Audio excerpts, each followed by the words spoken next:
Danny Grimaldi, everybody. But our third guest up, he's a real treat. We're waiting for this for a long time. He's a good friend of mine. He starred as Dwayne Nelson in the hit TV series What's Happening. Let's give a warm late night welcome for Haywood Nelson. All right. What's up? Cheers. Wow, so nice to see you. What's up, buddy? Dead. Sorry about the delay tonight. It's all good. I'm a late night. You know, as one of our directors says, he says, Johnny P, this is not NBC, this is CTV. Yes, this is true. That's all right. But NBC next. We have a great time here. What's going on? Yeah, I'm good, man. Glad to be here. You're looking great. Yeah, I'm hanging. I'm chilling. I'm Did you with find my us in buddy. little old Staten Island over here? Well, you know, I love Staten Island. It's second home. I like it out here. It's just that BQE, taking the highways to get here I know. can kill you, but, you know.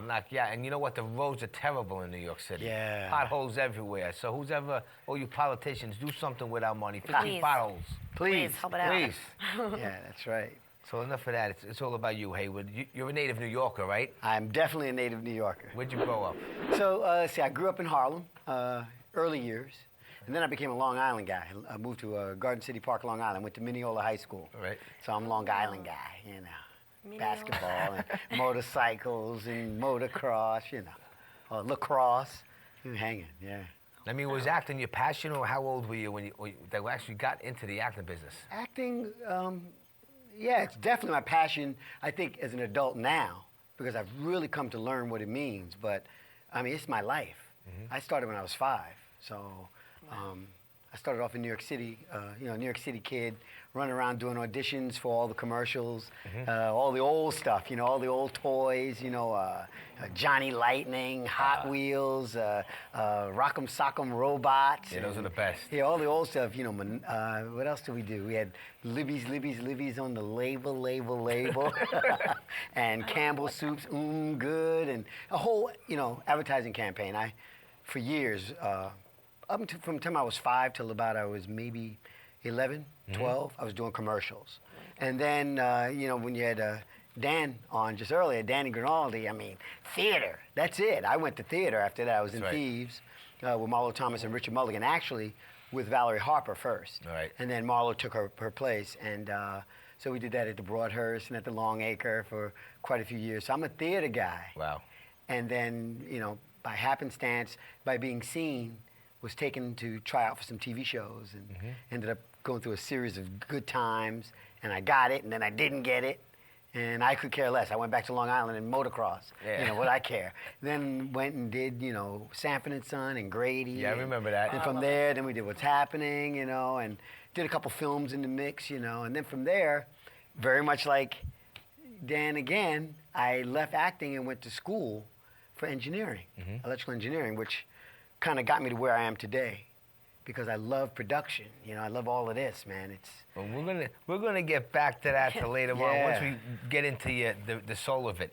And a lot of people out there in TV land who haven't seen you in a long time, and people in the audience, how did you land the gig as Dwayne Nelson on What's Happening? Yeah, that was a long journey up to it, and. I get confused when I say it, and I know you're so long. Dwayne Nelson and Haywood Nelson. You could talk about that after why they kept you the same last name in the TV show. Yeah, I didn't like that, but they wanted to do it, so whatever, Hey, when you're an actor, what Orson Welles, I think he had done a role once before, and it wasn't really a great role. And so they, I think somebody came up to him, a fan, and went, "Man, how could you do that movie? That was terrible." And his only response was, "I'm an actor. And actors act." And that's it. And so if you're acting, you're an actor. If you're not acting, you're not an actor. Yeah. And if you get a gig, you get a job, you just try to make it your own. You bring something to it that only you can bring. You don't care about what others have done. It's irrelevant. You bring your thing to it and do what you can do with it, and you don't think about it. So if they say the last name is Nelson, you get that twinge inside that you're like, I don't want it to be the same as my name. Yeah. I'm different than my character. But in the end of the day, who cares? Just get out there and do your all. Yeah. Give it everything you have. And that's how I've approached my acting career. That's great. So the role actually came about in a very interesting way. Ernest Thomas and I talk about this a lot, who played Roger on What's Happening. They had already casted What's Happening. What's Happening was the TV series of Cooley High. That's right. The movie. Yes. which I, as a kid growing up, I liked that movie. I was like, oh, this is kind of a cool movie, you know, kids in Chicago in the 60s hanging out, running around, you know, ditching school and jumping in the train. I love that stuff. So when they said it, that there was a series of it, I was like, ooh, but they said I was too young. Everybody was much older. And I was like, well, whatever, back to motocross. I could care less. But I guess it didn't work out. So they kept Ernest Thomas only. And they called me up because I had done Grady, which was a spinoff of Sanford and Son, and it got canceled in 10 weeks. Yeah, what year was that? 76 or 5? Before that, Yeah? Grady was 75. Okay. Yeah, That's close. because I was on Broadway 73 to 75. So then it was Grady. We only did 10 weeks. Came back home, and then they called me right back and said, we want you to come back. And I auditioned. Actually, they sent me from L.A. back here to New York to audition. It was a theater, and it had the $100,000 pyramid. And I remember when I walked in, I went, oh, wow, this is where they do that TV show. And there was like 300 kids. And I'm looking around like, oh, man, how long is this going to take? You know, but got in there and just did what I do. And they called me the next day, and I had only been home a week. Flew back to L.A. Wow. That was great. And we did the pilot. How yeah. old were you? They said 15. you were too young. Okay. Yeah, 15, yeah. 15, 16, yeah, I just trying to get my driver's license. I was, Curious. you know, that was the biggest thing in my life, not what's happening. Right. It was getting my driver's license. That was everything. Yeah. Unbelievable. That was a great show, and there's a million episodes that I can name, but one that stands out for me is the Doobie Brothers concert when you guys got best. caught out there taping it. And that was I mean, a hilarious. good message story, but beyond that, too, it was, for me, the first time that I got to hang out in a rock tour Right. arrangement. Right. You know, we had everything. We had all the roadies, you know, everybody was there. It was real. Yeah. And, you know, to hang out with Pat Moran and all these guys, man. Legends. Oh, and I'm sitting there looking at them going, I can't believe I'm here. But the best part is after the show was over, they took us with them on their tour. Oh, really? wow. That's Yeah, so we cool. got to actually go on their tour and play. That's great. And I love that, you know. And I mean, like you, I'm a drummer. You know, we're brothers with sticks. Oh, interesting. I didn't know that. Yeah. Brothers- My dad was a jazz drummer. Well, you And remember so he that taught me. episode that you were on, I don't know, some talent show with the What's Happening, and then you had to get up and play the drums? Yeah, as Dwayne. Yeah. That's not the same. No, I know. That must have hurt. You know, come on. No. He's playing, Dwayne is playing, and he's getting off beat, and he's staying on it, and then he hits the snare, and his stick goes flying. Yeah, that was cool, but Dwayne would do that. I mean, that was such a great cast of characters that you had Yeah. on What's Happening. Fred Berry. Let me talk a little about Freddie. Wow, that's my buddy. Yeah. Fred Berry he was a very interesting guy. I miss him very much. He's a I good, wish I had good I friend wish of I had the mine. pleasure of meeting Oh, I him. wish he could be Yeah. right here. Oh, What a yeah. good time. It would be crazy. It'd be insane. He was the ultimate showman. There was no character rerun that they created. That's him. Yeah. And I come to learn to love him because after the show was over, you realize that he didn't change. He was still this happy guy. He really wasn't a very happy guy, but he knew that. So he really tried to bring as much love and fun to everybody. Yeah. So we hung out. We used to ride horses and just, Surf, you guys. so he didn't really go surfing. I was going to say, I can't see him I surfing. wasn't going surfing with him. There's too many sharks out there, man. You're not getting me killed. No, but you know, he lived in San Francisco. And I had never really been up to Northern California. So he was married, and I went up with he and his wife. And wow, man, what a life. He had this regular size house. You know, just some cool furniture, plants everywhere that you just spray with the water bottle. And they ate really good food. They cooked a good meal every night. And I mean, I like food. Yeah. I'm a black Italian guy, man. I gotta eat, man. I gotta Black eat, Italian, man. that's cute. I gotta do it, you know. And they made all this food, and I would eat with them, and we played really good old music. And then we wake up in the morning, and we went for a drive, and I'm like, where are we going? It's too early. And they went and got water out of the mountain, and bought fruit, and went down to the beach, and they had horses at the beach. And you would feed your horse, you know, wow. the apple, and get on the horse and ride in the fog in San Francisco on the beach. That's been nice. Wow, I'm from Harlem. Yeah. I loved it. I'm like, oh yeah, and this ain't Harlem, You man. got no bums over there. Yeah, no, it was great. There was a lot of bums though, but you know, they were cool. You're also big into adventure sports too. Yeah, I'm a bit What of a type nut. of sports you doing? Well, you know, again, I grew up motorcycle racing. So in Long Island, my brother and I, you know, we had motocross bikes, and we did a lot of that, a lot of jumping and riding hard. So it kind of set my tone early, a little bit of a daredevil. You're very active. Yeah, and then, of course, when I became an adult, I wanted to do more of it. I started riding on the track and on the street and on the track and getting a little wilder. And but I like adventure. I like that. I like mountain climbing. I like surfing. Really into the surfing. I like that. Always wanted to get into surfing. Tried it a Surfing couple is times. great. You know, it's as much of a rush as surfing is. It's a calm because you're at one. I don't know what happens. You know, you're at one with the earth for these moments, and you're a part of the wave, and it's like. It's a great feeling. I even go down to the South Jersey Shore, man. The waves aren't that great, but I don't care. I'm not in LA. I'm gonna find me some surf, Right. and I go down there and I, you know, get it going on, man. You know, Seagirt, I'm out there. Now, why don't you go back to what's happening again? What was one of your best times on the show? Oh wow. So many great things. I think, you know, Dana, you really hit it. That the two-parter Doobie Brothers show was the most memorable thing that I can really hold on to. I loved it. But there were some of the other things were things that we haven't seen yet. There were so many great shows, but Yeah, but aside from the episodes, I'm waiting for the bloopers. Trust me. Oh, wow. That's what's happening. that's sick. When you're with Danielle Spencer D and your jokes do not get laughed at, there's a whole lot that goes on behind the scenes, and she's the ringleader. Oh, yeah. And I think the fun, the love of the cast for each other, and the fun that we poke at each other when things don't exactly go right, it relaxed me. You know, I didn't get so uptight. It kept me cool.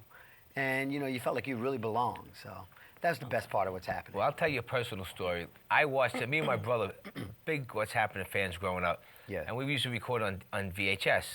So my brother I would have it. He would steal my tape, and then I couldn't find it. And then I would go, "Where's my tape?" And then he would give it back to me, and then he'd take it again. So we would always take the tape back and forth to each other, Right. and you know, enjoy it. But funny story how me and Haywood met. I met him at the Chiller Expo about 5 years ago. Right. I didn't even know they were going to be there. The whole What's Happening crew. I'm walking by and I'm like, this can't be happening. Me and Haywood clicked that day. Instantly. It was like a dream come true for me. Now we're like really great friends. Yeah, man. And you know, dynamite hanging out with you, bro. Yeah, it's good stuff. I mean, It's been a good run. Yeah, we don't get enough of it though. Exactly. I wanted to hang more, you know. I mean, And we will. We can really tear New York up. But you know, we've been good so far. No, it's definitely a dynamite thing. Yeah, you know, it's good. You know, I gotta say, the acting thing is such a great field. You know, it's such a blessing to have the opportunity. Because, I mean, you're not working, man. You're being. You know, and there's nothing better than to be paid to get out there and you know, I mean, you play drums. You know, you got to tune. You got to tune that instrument up. You know, Danny was saying in class. You know, I was always in acting class. You're always working on parts of yourself. My voice isn't great today, but you know, you always work on different aspects of you, and there's no better feeling than you've got this director who has this vision. And it's not about you. It's not about the actor. It's about this director. He's trying to get something done. She's trying to get something done. And they explain to you, and if they can communicate well, it's your job to take it in, create a universe around that character, and then forget about it. Because once it's time to go, you get in there, man, and you apply your, you know, we have technique. You know, I do my method acting, so I have my way of approaching a character, but to get in there and let go and let it happen so that you're just another instrument, wow. See, that's the trick of, I mean, that's the art of acting, and people don't realize it. It's a hard thing. Let's say you're a natural born actor, but studying acting is a craft. I mean, it's just like anything else. Yeah. You got to learn it. It's hard. It's a technique, and you have to apply the right tool for you in the right moment. And those choices is what it's all about. That's the difference between this guy and that lady and the other. It's your choice you make. And if you're making good choices, you're making the ones that are true to you, so that when it comes through you, you're not acting. You really are it. You become it. And I love it. It's a great feel. I mean, I'm behind the scenes now, but I tell you, that acting is a very contagious thing. Oh, yeah. We're going to get Johnny P acting. Gotta get him going. Everybody's that? been telling me, but I mean, I tried. I don't see myself as an actor. I'm an improv guy. I mean, memorization's a hard thing. To me, to memorize 10 pages is work. But that's the point. It's not about memorization. And like you said, you can't see yourself as an actor. Nobody cares. It's not up to you to see it. The director can see. Right. You just have to be. And memorization, there is none. You know the story. You've studied, you've read this thing, you know it, in and out. You've created a backstory for your character, all the way back to when he was born. You write about his parents before he was born. So you understand your character's history better than anybody, so that if you're acting, you're on page whatever, you don't need to know the lines. You know where your character is at that time in his life, which is on that page. You know he has to say what he has to say. If you forget the lines, I mean, the director's going to say something to you, but if you're really in the moment, you can improv your way through it, and it's exactly the same as what was written. Should be, anyway. Or it might go better than the first time around. Sounds good. Might be better. I mean, the writer might debate with you and want to fight, but, you know. Hey, if I get lucky one day and say, like, Steven Spielberg or Martin Scorsese sees me on the show and they say, I want to work with that guy, then I'll go to work. Yeah, we all would. Okay. Yeah, why not? Definitely. I mean, I would definitely love to be like James Cagney, but hey, whatever. Let me see if we can get a job doing this. Yeah, that's right. Well, we want you to do that. Now, as you were saying before, you stayed away from acting for a little while, and you were doing a lot of behind-the-scenes stuff. And it says here, production, distribution, and all, your editing work. Why don't you talk about that? Man, I've had a wild life. I mean, what a lot of people don't know is, first of all, I'm an artist. I draw. So all through what's happening, I have all my scripts. Every script that was given to us, I have them with all the artwork on the covers, because I drew on the covers of everything. I've always drawn all my life. I mean, I have a cousin who is more talented than I am. My cousin Stevie Deeby. He's talented. He can draw, play music. He's great. But together, we were able to experience a lot of that when I was younger, and I took a lot of that to California with me. So by the time we had finished doing what's happening, I was a little bit tired. I had been working since 5. Yeah. And I really wanted to go to school. It meant everything to me to go to school so I could draw. And ultimately, I ended up in architectural school. Which is not the same kind of drawing, but it's still very technical kind of drawing and visualization. So I finished architectural school, and it ended up, I wanted to create like a company that could do something that we all take for granted now, 3D animations and all that. Back then, there was no such thing. It's big now, big cash. We're talking 1980. Get it. 1981, there was no such thing. So my professor said that I should go to school for engineering and computer science and write the programs myself. So I ended up in Brooklyn, Pratt Institute, going to school for electrical engineering and computer science and the whole bit. And, one thing just kind of led to another. They called me to do What's Happening Now, the remake of What's Happening, while I was in engineering school, and I didn't even finish. I left in my 3rd year because I said, I'm not done with entertainment, and I want to get back in there and kind of see who's Zooming who and who are the people to know. And did What's Happening Now, but I was watching and learning and listening, hanging out in the prop room, hanging out in the control room. All the cameramen were friends of mine. The operators were all my buddies. And I segued from What's Happening Now into feature films as a loader. I used to load film. On location. I was in the changing bag and in the dark room loading film. Then they let me do the clapper. I became the 2nd assistant. So I was like, seeing that, take thing. Oh, I'm big time now. And that moved up and started pulling focus. Pulled focus for quite a while. Started doing a little bit of camera operating and Steadicam. My back was, Steadicam was a little tough on my back, so I stopped. But I kept camera operating and got an opportunity to work in film distribution. Foreign. Films, American films being taken to the foreign market. And we got Chuck Norris. And my partner was Aaron Norris, his brother, who's his director. So, Aaron and Andy Howard, myself, it was Tanglewood Entertainment. We basically serviced projects. They had the main part, and I had a little boutique operation. That's cool. And, just so I could learn the business, go to France. You're in south of France, twice a year. Doing meetings from 7 a.m. till 5 p.m. in a suit and tie, then rip it off and go to the parties all night, And learned a great deal about the business of show business. And then from there, got into the first .coms, did that, and .coms have led me up till today, where I now still do my acting, but I I work technically. I do lighting. Yeah. Not so much camera anymore, but I do a lot of lighting and a lot of game. We're doing a lot of game development. So, I don't know. It all kind of goes hand in hand. Now the game that I'm working in. Yeah, talk about that. Yeah, the it's so mobile app. bizarre. A good friend of mine, I hired him into my internet company in the 90s. He was my chief financial officer.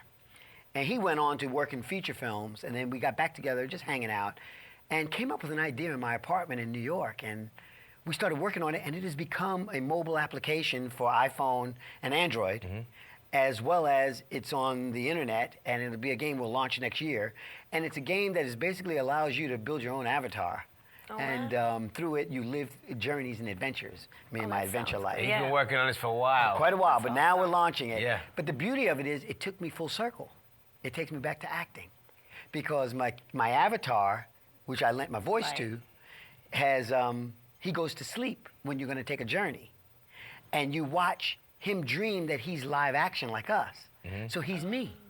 So I get to act again as this character, and it's just so bizarre to be the creator of it, co-creator with my other founders, but also to actually be in it. It's an amazing turn of events. Good luck with that, bro. Definitely. Yeah, it's really bizarre. I wish all but the best for you with Yeah, that. thank you. We'll see how it goes, man. I'm going to get you on there. Everyone heard that, all right? That's right, man. Have Johnny P. Johnny P. action figures will be given Yeah, that's out what I at the want. show. That's it. You were like G.I. Joe. You pull a thing. Hey, I'm Johnny P. That's great. Well, listen, before we let you go, we have a clip of what's happening. Yeah. One of my favorite scenes. I'm sure the audience will love to see it. Yeah, yeah. All right, control and roll that footage of what's happening. Hey, hey, hey. Hey, hey, hey. Hey, hey, hey. Hey, Wayne, Hey, guess what? you finally kissed Lisa Clark. Hi, hi, hi. Hi, hi, hi. Hey, hey, hey, Shirley. Now, please bear with me and just do as you're told. Yeah, Roger, just do as you are told. Shut up before I beat your behind. Now, be quiet, Roger. Yeah, be quiet, Roger. Shut up before I beat your behind. Dwayne.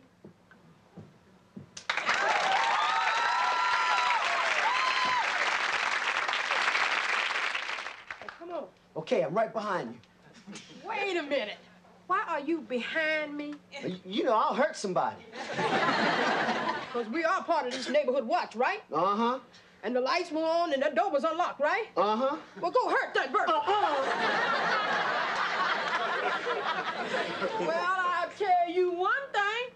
If there is a burglar in this house and he shows his ugly face, I'm gonna knock that sucker's head into the cheap seat. So come on. What was that? Roger, there's someone in the house? Look, don't worry. I'll protect you. Shirley, there's somebody in the kitchen. And it ain't Betty Crocker.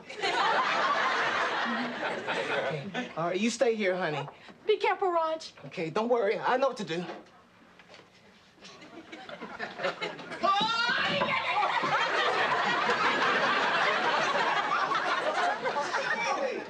Oh, that's my baby.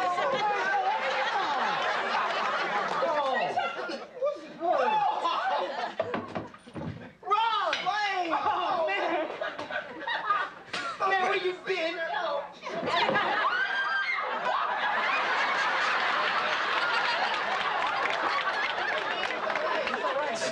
Stop. It's my friend, Dwayne. Great. That was great. I mean, there's so many good ones. Yeah, yeah. What's happening? I mean, there's a lot of episodes that I would love for them to share, and The I think first they will. episode was great. The first one was funny. Yeah, When it you was left, excellent. you left something in the room, and you said you're pretty old to be a senior. Yeah, yeah. And that was my girlfriend's mother. Yeah. You know, I'm going to the bathroom to get all Yeah, you- gussied up to come out and slow dance. Yeah, that was and I great. see her standing there, and I tap her. You want to slow dance? And I look, it's her mom, and she's like, "You're too old to be in high school." Yeah, it was very funny. That was great. Well, listen, Haywood, is there anywhere people get in touch with your Facebook? Oh, sure. website? I mean, I have a Facebook, Haywood Nelson, you know, under my spelling of my name. And, you know, I'm not on it as much as I probably could be. Really kind of busy. It's kind of hard for me to really check it every day. But I do. Yeah. And I get in, and when I do get in, I step in with both feet. I interact, I talk, I hang out, and then I'm gone again. Yeah. For like 2 months. Like If you're me, busy, right? you Yeah, can't it's be on really Facebook bad. every day. Yeah, I can't do it. No. There's just no way. I mean, there's no way. I don't sleep now.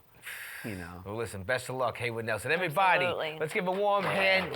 Haywood Nelson. Thanks, guys. Johnny P. All right, buddy, have a seat. All right. I roll out. It's about that time of the night, is. right?